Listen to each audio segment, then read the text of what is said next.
নমস্কার। কেমন চলছে সবার দিনকাল? আশা করছি সবার সবকিছু ঠিকঠাকই চলছে। আমি চৈতি। আমার এই নতুন ভিডিওতে আপনাদের সবাইকে স্বাগতম। আজকে সকালবেলা থেকেই দেখছি বাইরে বেশ ভালো ওয়েদার আর বেশ ভালো রোদও উঠেছে। সেই জন্য ভাবলাম যে দেশ থেকে ব্যাগে করে আনা আচারগুলোকে একটুখানি রোদে দিই। প্রায় ধরুন ওই 8 মাস মতো হতে চললো আমরা এই কানাডায় এসেছি। এখনো পর্যন্ত দেশ থেকে প্যাকেট বন্দি করে আনা এই আচারগুলোকে খোলা হয়নি। জানি না কেমন আছে, যদি খারাপও হয়ে যায় তাতে মন খারাপ করবার মতো বা আশ্চর্য হয়ে যাওয়ার মতো কিছুই নেই। খারাপ হতে পারে এটা ভেবেই আমি খুলছিলাম, কারণ এতদিন ধরে এইভাবে প্যাকেটের মধ্যে বন্দি অবস্থায় থেকে কোনো জিনিস যে ভালো থাকবে এটা তো আশা করা ভুল, তাই না?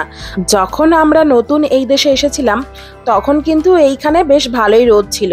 এখন যেমন রোদ দেখা দিয়েছে ঠিক সেই রকমই ওয়েদার ছিল, কিন্তু তখন সেই মুহূর্তে এতটাই ব্যস্ত ছিলাম বাড়িঘর খোঁজা নিয়ে, আরও নানা রকম চিন্তা ভাবনা নিয়ে এত ব্যস্ত ছিলাম, নতুন দেশ কিভাবে থাকবো, কিভাবে জীবনযাপন করবো এইসব নিয়ে। আর সবচেয়ে বড় কথা সেটা হচ্ছে যে আমাদের প্রথম এসেই এই দেশে কোনো পার্মানেন্ট থাকার জায়গা ছিল না। আমরা তো 1 মাসের জন্য প্রথমে এই দেশে এসে এয়ারবিএনবিতে উঠেছিলাম, তারপর সেখান থেকে ভাড়া বাড়িতে ট্রান্সফার হওয়ার জন্য লাগেজগুলোকেও ট্রান্সফার করতে হবে। সেই জন্য আমরা প্রথম দিকে ব্যাগগুলো থেকে পুরোপুরি সব জিনিস বার করিনি, যতটুকু প্রয়োজন ততটুকুই বার করেছিলাম। কারণ নেক্সট টাইম যখন আমরা জানি যে অন্য জায়গায় আমাদের যেতেই হবে, তখন আবার সব কিছু গুছিয়ে ব্যাগে ভরে তারপরে আবার নিয়ে যেতে হবে, সেটা আরেকটা ঝামেলা। সেই জন্য তখন আর এই সবগুলোর দিকে নজর দেওয়া হয়নি। 3 মাস পর যখন একটুখানি স্থায়ী হয়েছিলাম এখানে এই দেশে এসে, তখন হচ্ছে এখানে ঠান্ডা পড়া শুরু হয়ে গেল আর ওয়েদারটাও আস্তে আস্তে মেঘলা হতে শুরু করলো, বরফ পড়তে শুরু করলো। আর 6 মাস তো এইভাবেই কেটে গেল। আর এখন এই মে মাসে আবার আগের মতো সুন্দর একটা ঝলমলে ওয়েদার দেখা দিয়েছে, ভালো রোদও উঠেছে।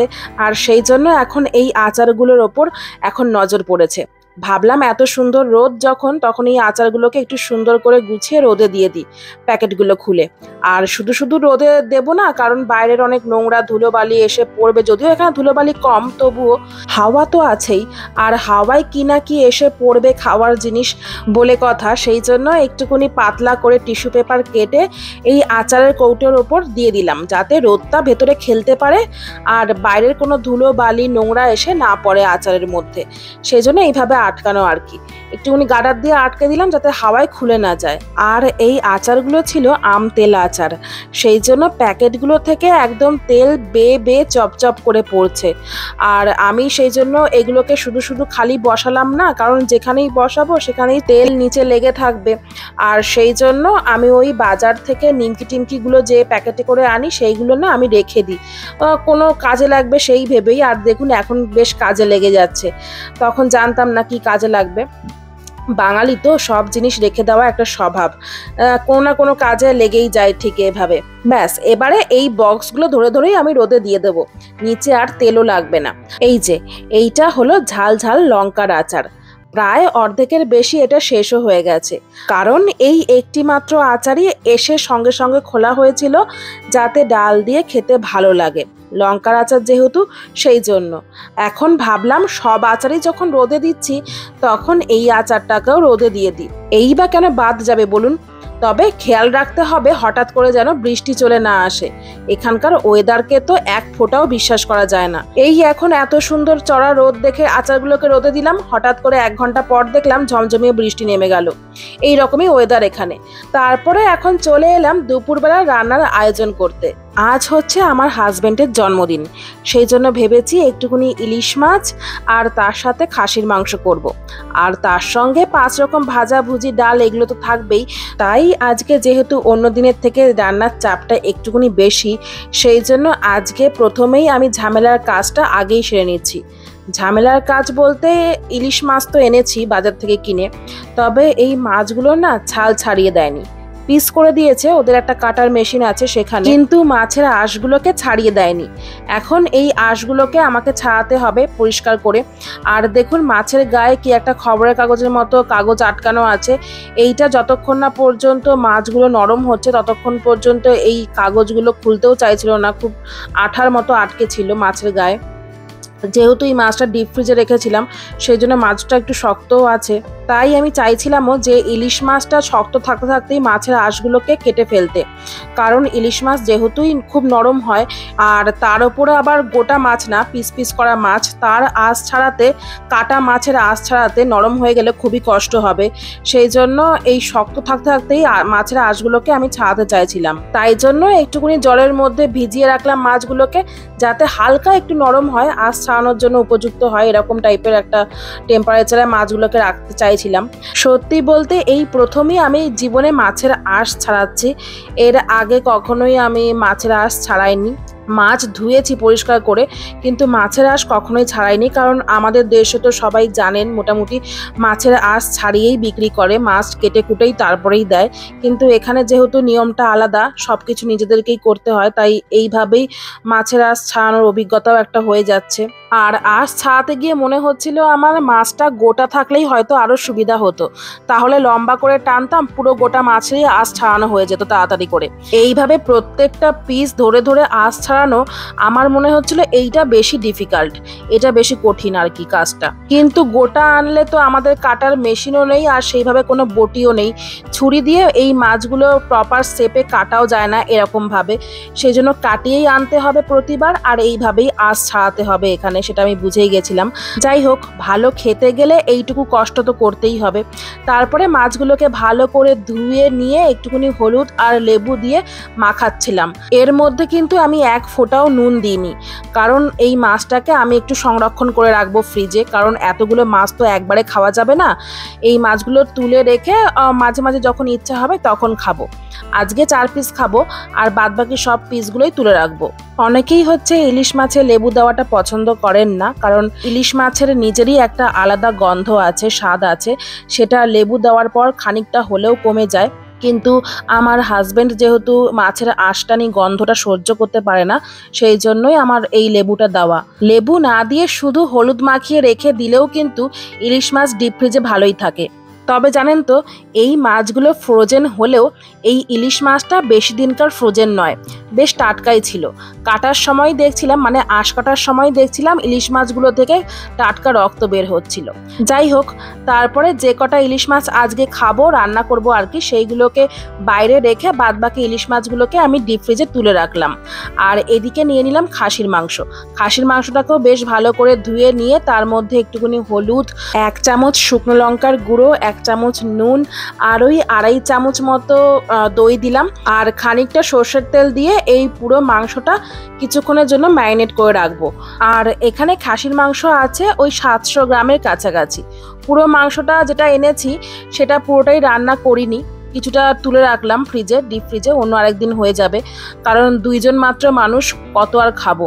আমি ওই 2 কিলোর মতো মাংস এনেছিলাম, তো 1 কিলো 300-র মতো রেখে দিলাম, আর বাদবাকি 700 গ্রামের মতো রান্না করছি। আর এই মাংস রান্নার জন্য আমি তেলের মধ্যে এখন ওই আলুগুলোকে ভেজে নিচ্ছি। খাসির মাংস একটু পাতলা করে আলু দিয়ে ঝোল করলেই ভালো লাগে। এই আলুগুলো একটু লাল লাল হয়ে আসলেই এই আলুগুলোকে তুলে রাখবো। এদিকে আলুগুলো ভাজা হোক, আর ততক্ষণে আমি মাংসের মশলাটা করে নিই চলুন। এদিকে মাংসের মশলার জন্য আমি নিয়েছি 2টো পেঁয়াজ, 1টা রসুন, আর একটুখানি আদা, আর টমেটো, আর কাঁচা লঙ্কা। এই যে আমার পেঁয়াজ, রসুন, আদা, টমেটো সবই কাটা হয়ে গেছে, আর লঙ্কাটাকে গোটা গোটা রেখেছি, কারণ এইগুলো তো মিক্সির মধ্যে দেবো, শুধু পেঁয়াজটা হচ্ছে আমি ভাজবো জিরে ফোড়ন দিয়ে। আর এদিকে দেখুন আলুগুলো বেশ ভালো লাল লাল করে ভাজাও হয়ে গেছে। আর ওই ছোট ওভেনটাতে একটুখানি চাও বসিয়ে দিয়েছি, রান্না করতে করতে একটু চাও খাবো, ভালো লাগে বেশ, চা খেলে একটা আলাদা জোর আসে, এনার্জি আসে। অনেক সময় রান্নার তাড়াহুড়া থাকলে আমি মাংসের আলু না ভেজেও অনেক সময় করি, ওটাও খেতে খারাপ হয় না। তবে আজকে ভাবলাম যেহেতু হাজবেন্ডের জন্মদিন, ওকে একটু ভালো করে রান্না করে খাওয়াবো, যেন কোনো রান্নায় খুঁত না থাকে, সেই জন্য আলুগুলোকে একটু লাল লাল করে ভেজেই নিলাম। আর এবারে আরও খানিকটা তেল দিলাম আলু ভাজার তেলের মধ্যে, ওটা একটু কম হয়ে গেছিলো তেলটা, সেই জন্য আর একটুখানি তেল ঢেলে তার মধ্যে ফোড়ন দিলাম হলো জিরে ফোড়ন, আর একটু তেজপাতা আর গরম মশলা, ওই এলাচ আর দারচিনি এগুলোই ফোড়ন দিলাম। তারপরে দিয়ে দিলাম হচ্ছে এই পেঁয়াজগুলোকে। পেঁয়াজগুলো হালকা ভাজা হয়ে গেলে তারপরে আমি ওই মিক্সিতে পেস্ট করব যে মশলাটা সেটা দিয়ে দেব। এখন এইটা ঢেকে দিলাম, পেঁয়াজটা ভালো করে ভাজা হয়ে যাবে, নরম হয়ে যাবে। আর মিক্সির মধ্যে আমি রসুন, টমেটো, কাঁচা লঙ্কা, আদা সব কিছু দিয়ে একটা পেস্ট বানিয়ে নেব, যেটা হচ্ছে ওই পেঁয়াজের মধ্যে দেব। এখানে না এই সব মশলার পেস্ট আলাদা করে কৌটো করে কিনতেই পাওয়া যায়, শিশি করে ওগুলো বিক্রি হয়। কিন্তু আমি ওই পেস্টগুলো কিনি না, তার কারণ যারা এই পেস্টগুলো ব্যবহার করে তারা সবাই বলে যে পেস্টগুলোর টেস্ট অতটা ভালো হয় না, আর পরিমাণেও বেশি লাগে, খরচাও খুব বেশি হয়। সেই জন্য আমি এইভাবে পেঁয়াজ রসুন আলাদা করেই কেটে কেটে রান্নায় দিই। এটাই মনে হয় আমার খেতেও টেস্ট হয় আর সব দিক থেকে সাশ্রয়ও হয়। ব্যাস এখন দেখছি আমার পেঁয়াজটা মোটামুটি ভাজা হয়ে গেছে, মানে ওই 80% মতো ভাজা হয়ে গেছে। বাদ বাকিটা ওই মশলা দিয়ে তারপরে একসঙ্গে কষাবো। তাই জন্য আমি মিক্সিতে যে মশলাটা পেস্ট করেছিলাম সেটা আমি এখন ঢেলে দিলাম পেঁয়াজের মধ্যে।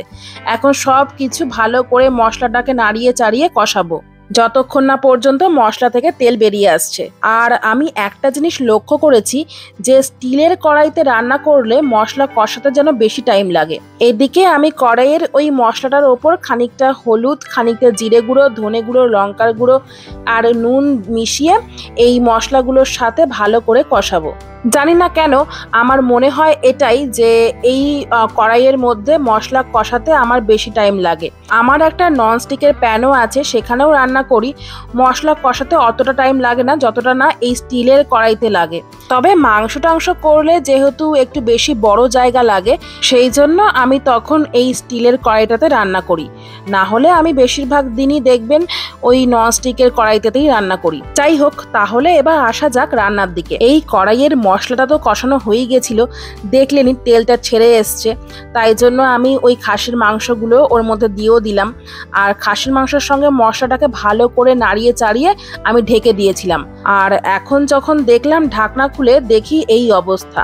মাংস থেকে কতটা জল বেরিয়েছে দেখুন। আমি কিন্তু একটুও জল মেশাইনি। মাংসটা যেহেতু ফ্রোজেন ছিল সেই জন্য মাংস থেকেই দেখুন এতটা জল বেরিয়েছে। আর তারপরে আমি একটু ওই আলুগুলো ছেড়ে দিলাম এবারে, না হলে আলুগুলো সেদ্ধ হবে না, শক্ত থাকবে।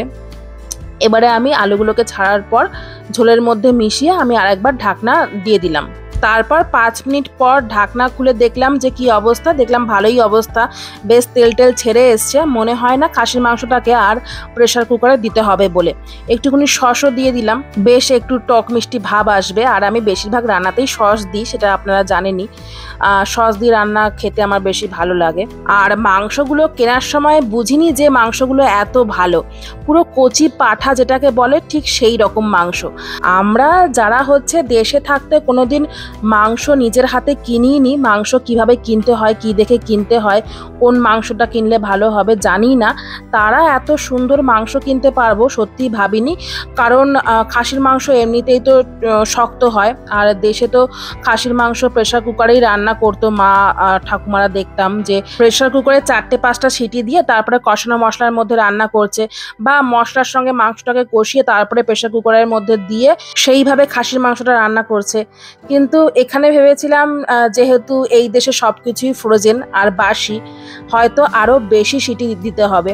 মানে দেশে যেখানে 4-5টা দিতে হতো সেখানে হয়তো এখানে 15টা-16টাও দিতে হতে পারে। কিন্তু আজকে খাসির মাংস রান্নার পর আমার তো চিন্তা ভাবনা পুরোই উল্টো হয়ে গেল। কড়াইতেই আমার পুরো মাংসটা রান্না হয়ে গেল, আর প্রেসার কুকারে তো দিতে হলোই না, বরং উল্টে আমার প্রায় 1.5 ঘন্টার মধ্যেই খাসির মাংস কড়াইতে রান্না কমপ্লিট হয়ে গেছে। যাই হোক, মাংসটাও খেতে ভালোই হয়েছিল আর খুব টাটকা ছিল মাংসটা, অন্যরকম একটা স্বাদ ছিল। কচি পাঠা, যেটা আমাদের দেশেও অনেক সময় পাওয়া যায় না এরকম কচি পাঠা। তারপরে মাংস রান্না করার পর আমি চলে এলাম ইলিশ মাছটা ভেজে রান্না করব বলে। এই ইলিশ মাছগুলোতে হলুদ, নুন আর লেবু আমি তো আগেই মাখিয়ে রেখেছি, আগেই বললাম। কিন্তু নুনটা শুধু মাখিয়েছি এই 4টে মাছেই, যেহেতু এই 4টে মাছ আজকে খাবো। জানেন তো, আমার মা যখন ইলিশ মাছ রান্না করতো বেশিরভাগ সময় ইলিশ মাছ ভাপা করতো, আর সেটা কাঁচা মাছে মানে কাঁচা ইলিশ মাছ দিয়ে ভাপা করতো, আর সেটা যে কি স্বাদ লাগতো যে কি বলবো। কিন্তু আমার এখন ইলিশ মাছ না ভেজে রান্না করার উপায় নেই, কারণ হচ্ছে আমার হাজবেন্ডের জন্য। আমার হাজবেন্ড যেহেতু মাছের গন্ধ একটুও সহ্যই করতে পারে না, সেই জন্য আমাকে ইলিশ মাছ একদম কড়া করে ভেজে তারপরে রান্না করতে হয়। জানি যে কড়া করে ভাজলে ইলিশ মাছের টেস্ট আর ইলিশ মাছের মতো থাকে না, অনেকটাই টেস্ট কমে যায়। তবুও আজকে যেহেতু ওর জন্মদিন, তাই ওকে না দিয়ে আমি কি করে খাই বলুন। সেই জন্য এইভাবে কড়া করে ভেজে তারপরেই এখন রান্না করতে হবে। আর এই ভাজা মাছের তেলটা আমি তো বরাবরই ছোটোবেলা থেকে খেতে ভালোবাসি। আর আগে আমার হাজব্যান্ড অতটা তেল খেতে পছন্দ করতো না, কিন্তু যখন থেকে দেখে যে আমি ইলিশ মাছের তেলটা ভীষণ ভালোবাসি, তখন থেকে ও খাওয়া শিখে গেছে। ইলিশ মাছ রান্নার দিনে যদি প্রথম পাতে এই ইলিশ মাছ ভাজার সাথে ইলিশ মাছের তেল দিয়ে না খাওয়া হয়, তাহলে মনে হয় সেই দিনের খাওয়াটাই আমার বৃথা। আর এইদিকে ইলিশ মাছের ঝোল বানানোর জন্য কালো জিরে আর কাঁচা লঙ্কা ফোড়নে দিয়ে আমি সর্ষে পোস্ত পেস্ট দিয়ে তারপরে ঝোলটা বানিয়েছি। এই রেসিপিটা যেহেতু সবারই জানা, তাই এই রেসিপিটা দিয়ে ভিডিওটা আর বড় করলাম না, কিন্তু খেতে হয়েছিল জাস্ট অসাধারণ। এই ইলিশ মাছের পুরো রান্নাটাই আমি আজকে করেছি সর্ষের তেল দিয়ে, কারণ আমার মনে হয় যে সর্ষের তেলের সঙ্গে ইলিশ মাছের একটা আলাদাই সম্পর্ক আছে। আর এবারের ইলিশ মাছের সঙ্গে একটা উপরি পাওনা হয়েছে। আমরা তো দেখে আনিনি যে ইলিশ মাছের ভেতরে ডিম আছে কিনা, গোটা ইলিশ মাছ নিয়ে এসেছিলাম, কিন্তু দেখলাম যে ইলিশ মাছের ভেতরে ডিম আছে।